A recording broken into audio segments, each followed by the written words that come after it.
Over the last 2 episodes, we've covered what worry is and how it's just your brain pretending it's taking control. And we've looked at the physical symptoms of that worry. Today, we're going to take a little look at what it does to your confidence. Welcome to this episode of Natter with Niamh. If you haven't already subscribed, please do so. Who am I? I am a women's confidence coach. I also work with Reiki, journaling and meditation. These are the tools that help me break free from chronic anxiety and depression. I have the lived experience of dealing with and trying to manage anxiety. For years, I managed anxiety and worry. I didn't know, because nobody had told me or nobody had taught me, that I could actually just get rid of them altogether. And I won't say I never ever get anxious or I don't worry anymore, because that would be a lie. Of course I do. It's human nature. But I went through a phase where I was having panic attacks about having panic attacks, where I was so low there wasn't even a light at the end of the tunnel. I didn't even know where the beginning of the tunnel was. And I have turned that around, because I've realized that actually a lot of it is my brains, I only have one, my brain playing tricks on me. With worry, with anxiety, with thoughts and thinking, and the stories that I tell myself. We talked a little bit about this in the episode on worry, and how our brains think that worry is helping us. Our brains think they're in the control of the situation, because they're coming up with scenarios, or they're trying to find solutions, or they're creating stories for why you can't do something. Our brains are very, very clever like this. Now, those stories have a purpose. I've spoken about this before. I've spoken about self-compassion. I've spoken about your inner critic. A lot of those stories are coming from your inner critic, whose job it is to keep you safe. Because when you were a child, you learned that if you did certain things, if you spoke a certain way, if you disobeyed people, sometimes even if you were just too loud, if you were noisy, if you spoke your mind, if you did what you wanted to do, it wasn't safe. You were too much, sometimes even crying. You were too sensitive or too emotional. So you learned to shut all those parts of you down. Because as a child, you needed to keep yourself safe. And so your inner critic took all these on board. And he or she has created little stories for you now that get wheeled out every time you face something that's even slightly scary. And the stories might not all sound the same.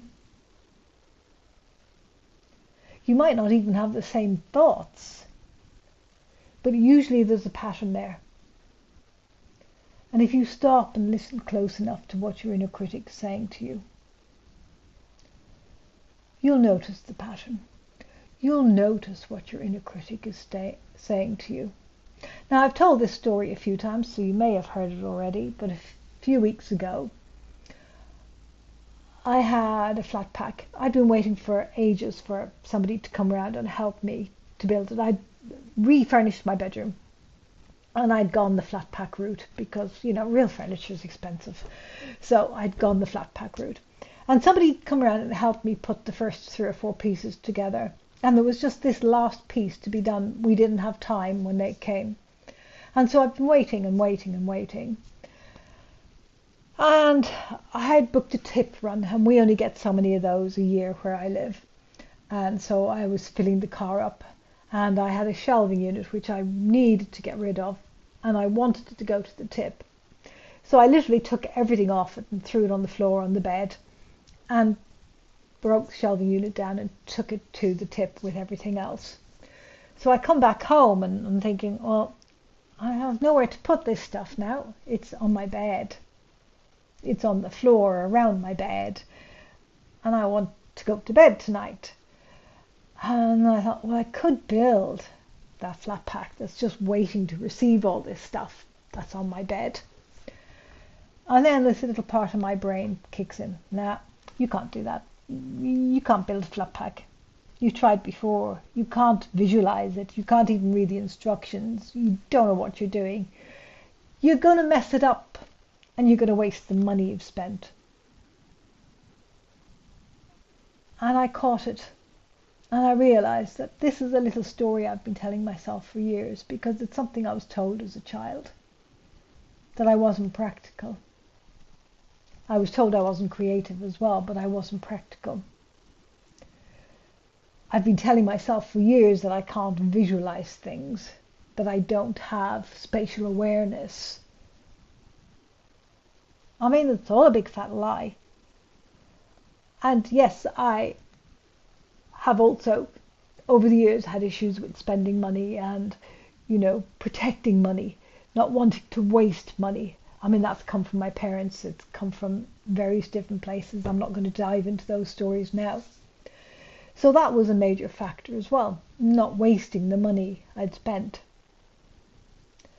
But I needed this stuff off my bed. I had to sleep, so I got everything out and I set it all out, and I read the manual from cover to cover 3 times, and I set about building my flat pack. And yes, I messed it up the first time. Realized I'd built the whole thing upside down, so I had to start again. But it was built, and I stowed everything away on it, and I don't know how many weeks it is later now, 4 or 5 weeks. It's still standing, it's still holding all my stuff, and I was telling myself lies. But if I hadn't caught myself in that moment, if I hadn't decided that I could do that, I would still be telling myself those lies. I would probably have just dumped all that stuff on the floor, and then becoming resentful and hating my bedroom because it looked a mess because all the stuff was on the floor rather than on a nice unit which I'd bought for it.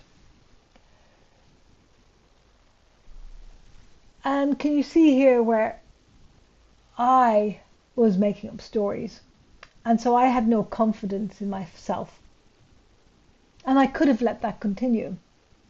And you see, this is what worry does, and the anxiety, when we allow those stories to spin, is we begin to actually lose confidence in ourselves and in our abilities. We begin to question whether we ever were able to do it in the first place. We begin to question whether we should even try, because these stories in our brains tell us we can't. One of the things I used to tell the children at school when I was teaching was can't is short for can try. I mean, not many of them believed me, but at least, when I said that, they kind of had a go. And the thing is that usually when we try something, if we try it enough times, we will succeed. But our inner critic here is holding firm and trying to keep us safe. And so we have to disprove it, because otherwise we do end up losing confidence. If I hadn't tackled that flat pack, I'd be still telling everybody the same thing. I can't do flat packs, I can't visualize the instructions, I can't see what it's supposed to look like when it's built. And I would still be waiting for somebody to come and help me. But because I decided to give it a try, it gave me a massive confidence boost. And every time I walk into my room and I look at that piece of furniture, I can say, I built that.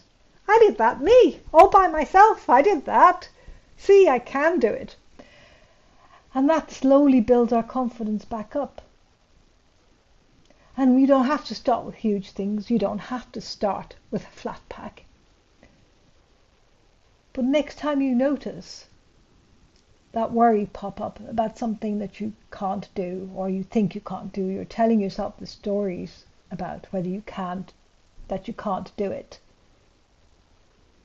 Just notice and wonder what would happen if you tried. And we are going to talk about this, but just because you try something and it doesn't work out, it doesn't mean you failed. Because actually we never succeed if we never try. So, not only are there physical symptoms, which we discussed the last time, to our worry, it deeply affects our confidence. And when we start to lose confidence in ourselves, what happens? Well, we worry more. We also get depressed because we're ruminating and we're thinking we're rubbish at things, we're useless. And when that starts going around in your brain, you're diminishing yourself. And the more you diminish yourself, the more you worry and the more anxious you get. So I'm asking you today, what is one thing that you can notice today that you're saying to yourself that you can't do, or that you shouldn't do, that maybe, just maybe, if you can't bring yourself to trying to do it or doing it, can you think about it? What might happen if you actually did it? Rather than telling yourself you can't.